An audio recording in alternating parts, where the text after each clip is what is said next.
So I want you to close your eyes for a second and just, imagine the 48 hours right before a modern wedding. Oh, wow, the stress. Right. You probably know the exact environment. You have the highly structured rehearsal dinners, the strict timelines, Hmm. and this intense focus on making sure every single aesthetic detail matches a Pinterest board. Yeah, perfectly curated. Exactly. Yeah. Everyone is basically walking on eggshells, Yeah. trying not to upset the couple, and the stress is just palpable. It's a pressure cooker. Yeah. It really is. Yeah. Now, I want you to take that entire image, completely scrap it, and imagine you are actively encouraged to grab a giant stack of dinner plates, walk outside, and hurl them as hard as you can against the concrete. Just shattering them. Yeah. Well, your entire neighborhood just screams and cheers for you. It's the absolute antithesis of what we've been conditioned to expect from pre-wedding rituals. Totally. Because, we are so used to the pursuit of flawless presentation that the idea of sanctioned, aggressive destruction feels almost like, I don't know, a glitch in the matrix. I mean, it feels illegal. Yeah. But this joyful, chaotic, incredibly noisy tradition of breaking things on purpose is exactly what we are exploring in today's deep dive. Mm-hmm. We are unpacking the centuries-old German pre-wedding tradition known as Polterabend. Which is such a fascinating topic. It really is. And we are pulling our insights today from a really fascinating document on cultural wedding customs, which features some brilliant analysis from Weddizer.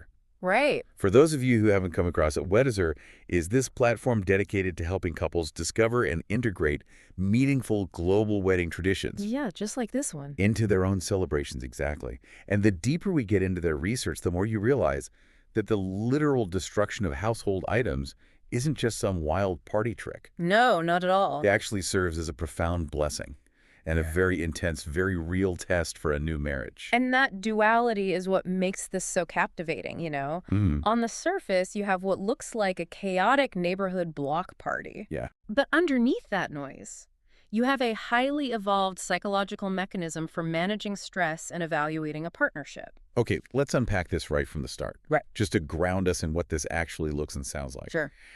The word itself, Polterabend, that's right there in the name, right? Right. Poltern, in German, translates roughly to making a massive, crashing, rumbling noise. Yeah. And the Abend is evening. Yeah. So this is, by definition, an evening dedicated to creating a deafening racket. Which is exactly what happens. Typically, this takes place a day or two before the wedding ceremony. Okay. The couple chooses a location, very often just the driveway or the street right outside their own home, Oh, wow. or maybe a casual outdoor venue. And the guests, so friends, family, extended neighbors, they don't show up with beautifully wrapped registry gifts. Right, no blenders or toasters. Exactly. They arrive carrying old ceramic plates, teacups, porcelain bowls, and sometimes even old ceramic toilets or sinks. Wait, toilets? Oh yeah, if they really want to lean into the comedy of it. That's amazing. Right. And they just smash them on the ground over and over again. I mean, it is the ultimate anti-reception. Mm-hmm. When you go to a formal event, you sit where you are told, you listen to speeches that have been practiced for weeks, Mm-hmm. and you use the correct fork. Polterabend completely strips away that formality. It does. It's deeply interactive, it's casual, people are eating traditional German food like bratwurst, drinking beer, dancing, Yeah. and the soundtrack to all of this is just the continuous shattering sound of ceramics hitting the pavement. Well, think about the physiological benefit of that. We mentioned earlier how the modern wedding industry creates this high-pressure environment, Oh, right? absolutely. Where every moment is supposed to be poised and photogenic. From a purely psychological standpoint, standing around nervously while trying to maintain perfect posture. It's exhausting. It is. And Yeah. it doesn't allow the body to process cortisol, the stress hormone. Mm-hmm. But physical exertion, swinging a heavy ceramic bowl and watching it shatter, Yeah. that is a very real physical release of nervous energy. So it forces you out of your head and into your body. Precisely. By completely replacing the pressure of formal elegance with this relaxed, almost primal atmosphere, the couple gets to physically let off steam. Right. It resets the nervous system. It's a culturally sanctioned space to be loud and a little destructive Yeah. right before they have to stand up in formal wear and be perfectly composed for the ceremony. Okay, so if the whole point is just chaotic destruction letting off steam, I'm assuming I can just roll up with my recycling bin and start shattering empty wine bottles all over their driveway. Absolutely not. No. No. And that brings us to a very strict line drawn in the sand with this tradition. The cardinal rule of Polterabend is that you must smash porcelain or ceramics. Mm. Tiles, flower pots, plates, those are all perfectly fine. But you must never, under any circumstances, smash glass. Which is fascinating because, I mean, a breaking wine bottle makes a great sound. It does. But according to the source material, glass is an absolute deal breaker because of the distinct cultural connotations attached to the materials. Right. Porcelain is specifically considered lucky in this context. It represents strength and durability. And the material science actually mirrors the metaphor here. Think about how porcelain is made.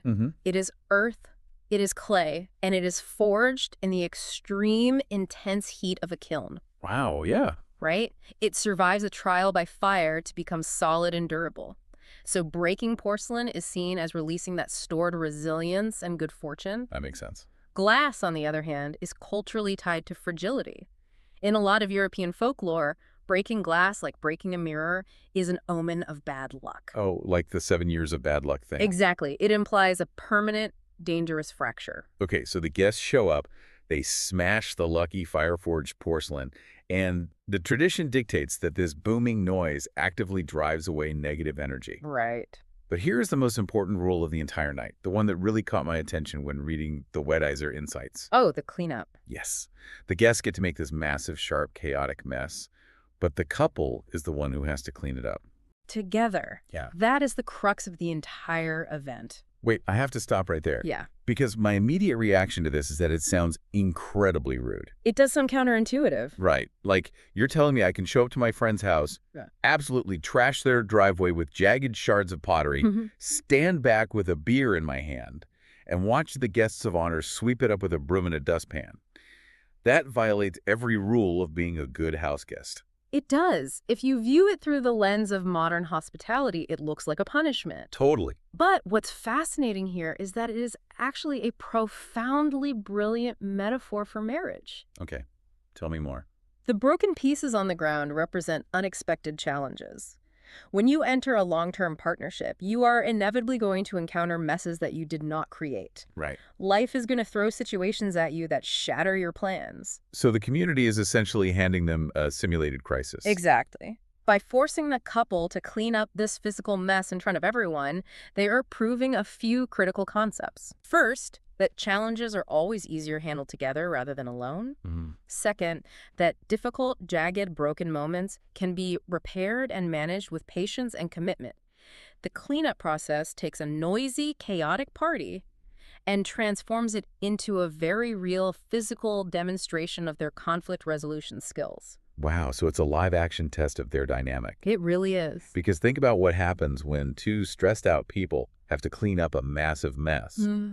If the groom is just leaning on the broom while the bride is doing all the heavy lifting and sweeping. Oh, people will notice. Exactly. That tells the community something. Right. If they're snapping at each other, getting frustrated because they missed a spot, or trying to micromanage how the other person uses the dustpan. Right. That is a microcosm of their entire future marriage. Yes. But if they're laughing, coordinating, communicating without speaking, one holding the bag while the other sweeps. Yeah, they are proving to their loved ones that they are ready for the real thing. It completely shifts the dynamic of the evening. It goes from being just a polite celebration where people are toasting the couple to an active experiential test of their bond. The community gets to watch them work as a unit. So realizing how brilliant and revealing that metaphor is, I immediately wondered where this whole concept originated. Right, the history. Like, who was the first person to decide this was a good idea? Looking at the historical origins, this tradition dates back centuries in German-speaking regions. It does, and it's deeply rooted in early community dynamics. Historically, these communities genuinely believed that the loud, crashing sounds would literally scare away evil spirits. Wow. Yeah, there was a pervasive belief that right before a major life transition, like a wedding, individuals were highly vulnerable. Makes sense. Malicious spirits or bad luck would try to intervene and ruin their future, so the community essentially acted as an acoustic shield. An acoustic shield, I love that. They gathered together to make as much noise as humanly possible to physically protect the couple. And the sheer number of guests participating was vital to that protection.